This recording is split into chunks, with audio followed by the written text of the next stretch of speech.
তো সেটা যেটা রিজভী সাহেব বলেছেন, জুলাই তো সেটা যেটা সৈয়দ রেজাউল করিম পল্টনের বাইতুল মোকাররমের উত্তর গেটে উচ্চকিত কণ্ঠে বলেছিলেন, হে নরপিশাচ, তুই আমার সন্তানদের বুকে কেন গুলি করেছিস।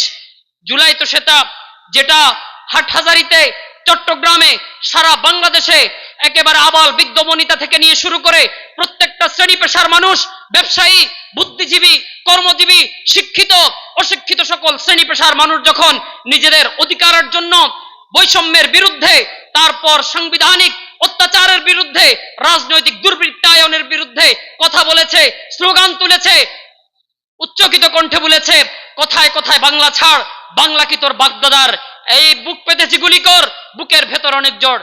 জুলাই তো আমাদের কাছে সেটা। গভীর শ্রদ্ধার সাথে স্মরণ করছি শহীদ আবু সাইদ, মীর মুগ্ধ, ফাইয়াজ সহ যে সকল শহীদান, যে সকল সুহাদা আমাদেরকে এই জুলাই বিপ্লবকে ত্বরান্বিত করার জন্য কর্মস্পৃহা জাগিয়ে তুলেছিলেন।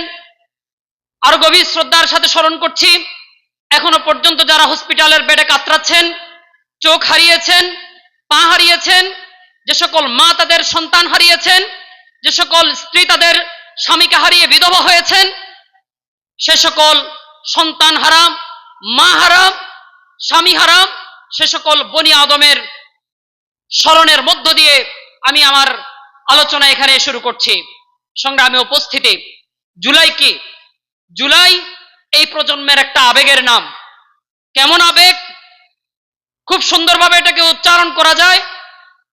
রিজভী সাহেব যেদিন জেল থেকে ছাড়া পেয়েছিলেন, গাড়ির জানালা ফাঁক করে তিনি সাংবাদিকদেরকে সাক্ষাৎকার দিয়ে বলেছিলেন যে ছোট ছোট মাসুম বাচ্চারা তারা আন্দোলন করে সংগ্রাম করে আমাদেরকে মুক্ত করে এনেছে, তারা যদি আমাদেরকে মুক্ত করে না আনতো তাহলে আমাদের কি হতো আল্লাহ ভালো জানেন। জুলাই তো সেটা যেটা রিজভী সাহেব বলেছেন, জুলাই তো সেটা যেটা সৈয়দ রেজাউল করিম পল্টনের বাইতুল মোকাররমের উত্তর গেটে উচ্চকিত কণ্ঠে বলেছিলেন, হে নরপিশাচ, তুই আমার সন্তানদের বুকে কেন গুলি করেছিস। জুলাই তো সেটা যেটা হাটহাজারীতে, চট্টগ্রামে, সারা বাংলাদেশে একেবারে আবাল বৃদ্ধ বনিতা থেকে নিয়ে শুরু করে প্রত্যেকটা শ্রেণী পেশার মানুষ, ব্যবসায়ী, বুদ্ধিজীবী, কর্মজীবী, শিক্ষিত, অশিক্ষিত সকল শ্রেণী পেশার মানুষ যখন নিজেদের অধিকারের জন্য, বৈষম্যের বিরুদ্ধে, তারপর সাংবিধানিক অত্যাচারের বিরুদ্ধে, রাজনৈতিক দুর্বৃত্তায়নের বিরুদ্ধে কথা বলেছে, স্লোগান তুলেছে, উচ্চকিত কণ্ঠে বলেছে, কথায় কথায় বাংলা ছাড়, বাংলা কি তোর বাগদাদার, এই বুক পেতেছি গুলি কর, বুকের ভেতর অনেক জোর। জুলাই তো আমাদের কাছে সেটা। কিন্তু আজকে জুলাইকে নানানভাবে ডেফিনেশন করা হচ্ছে। জুলাইকে বলা হচ্ছে, বিভিন্ন জন বিভিন্ন আঙ্গিকে ব্যাখ্যা করছেন। জুলাইকে কেউ টানছেন স্বৈরতন্ত্রের পুনর্বাসনের দিকে, জুলাইকে কেউ টানছেন পশ্চিমাদের পচানো, গিলানো, পচাশে বিভিন্ন রকমের কপচানো বুলের দিকে।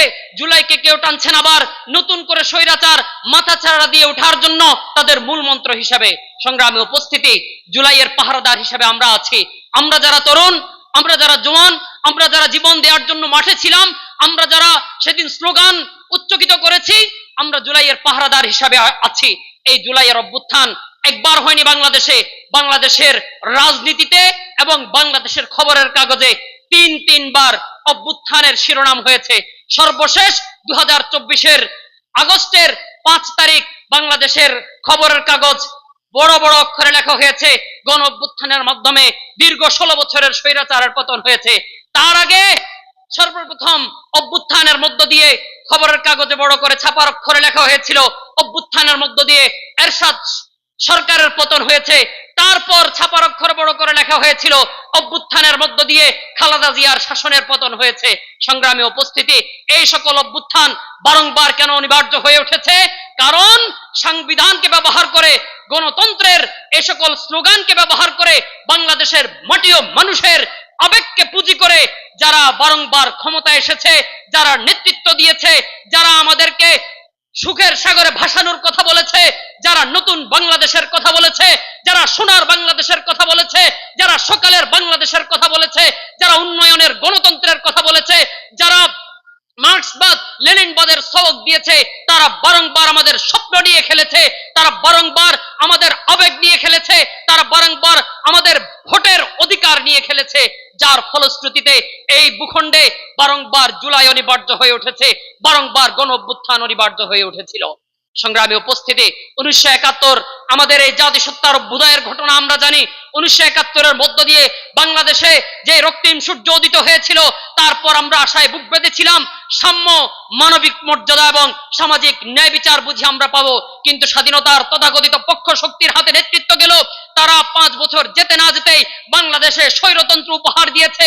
বাংলাদেশের মানুষ ফুঁসে উঠেছে, তাদের নেতা হত্যাকাণ্ডের শিকার হয়েছে, মানুষ জানাজা পর্যন্ত পড়তে যায়নি। তারপর সেনা শাসন ক্ষমতা এসেছে, দীর্ঘ 9 বছর তারা নেতৃত্ব দিয়েছে। মানুষ তাদের ভাষা বোঝেনি, তারাও মানুষের ভাষা বুঝতে সক্ষম হয়নি।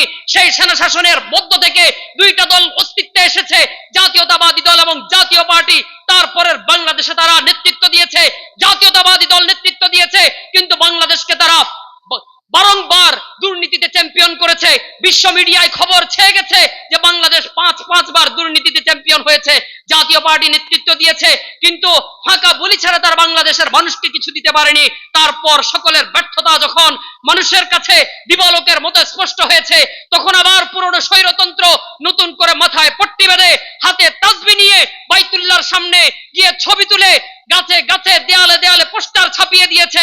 তারা টিভিতে এসে মায়াকান্না করেছে, অতীতে আমরা ভুল করেছি, আর ভুল করব না। বাংলাদেশের মানুষ সেই আওয়ামী লীগকে আবার ক্ষমতায় দিয়েছিল। ক্ষমতা আসার পর 5 বছর যেতে না যেতে ওলামায়ে কেরামকে জেলে পুরেছে, মানুষের আন্দোলনকে স্তব্ধ করেছে। তারা বাংলাদেশের মানুষকে কথা বলতে দেয়নি, নতুন করে বাকশালকে আবার পুনরুজ্জীবিত করেছে।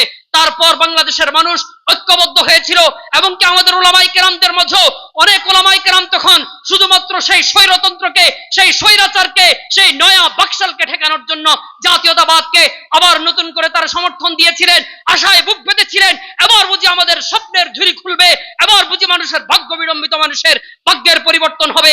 কিন্তু আমরা দেখেছি তারা বারংবার ক্ষমতার রদ বদল হয়েছে, ক্ষমতার পরিবর্তন হয়েছে, নেতৃত্বের পরিবর্তন হয়েছে, স্লোগানের পরিবর্তন হয়েছে, ইশতেহারের পর ইশতেহার দেখেছে বাংলাদেশের মানুষ। কিন্তু কি হয়েছে? আল্লাহ রাব্বুল আলামিন ইরশাদ করেছেন, ইন্নাল্লাহা লা ইউগাইয়িরু মা বিকওমিন হাত্তা ইউগাইয়িরু মা বিআনফুসিহিম। আল্লাহ তাআলা ততক্ষণ পর্যন্ত কোন জাতির ভাগ্য পরিবর্তন করেন না যতক্ষণ পর্যন্ত তারা নিজেদের ভাগ্য নিজেরা পরিবর্তন করে। সংগ্রামী উপস্থিতি, এদেশের অধিকাংশ জনগোষ্ঠী আমরা মুসলমান।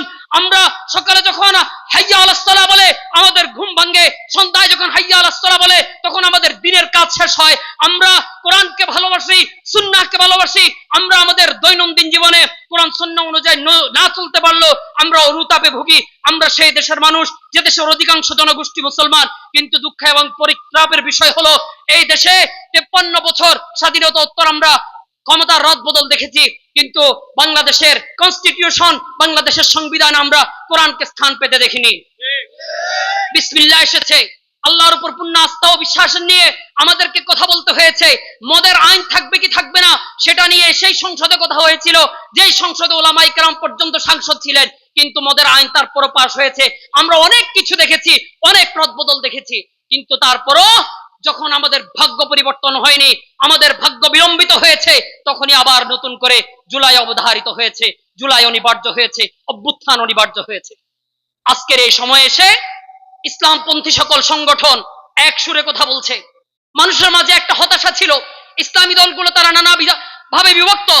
আলহামদুলিল্লাহ 24 পরবর্তী, জুলাই পরবর্তী এই সময়ে ইসলামী দলগুলো নানাভাবে বিভক্ত না, তারা এক সুরে কথা বলছে, এক বাক্সের কথা বলছে, তারা পিয়ারের কথা বলছে। একান্ত পিয়ার না হলো তারা সমঝোতা ভিত্তিক একই আসনে একাধিক ইসলামী প্রার্থী তারা বাক্স দেবে না বলে বলছে। সুতরাং আমরা যদি কপাল পোড়া জাতি না হই, আমরা যদি নিজেদের ভাগ্য পরিবর্তনের জন্য আমরা অঙ্গীকারাবদ্ধ হই, তাহলে আগামীতে যে নির্বাচন আসছে, আমাদের ভাগ্য বদলের যে সংগ্রামের সময় আসছে, সেই সময়টাতে আমরা হেলায় খেলায় নষ্ট করব না। সংগ্রামী উপস্থিতি, সময় কম, কথা বেশি লম্বা করব না। ইসলামী আন্দোলন বাংলাদেশ ভেসে আসা কোনো সংগঠন নয়।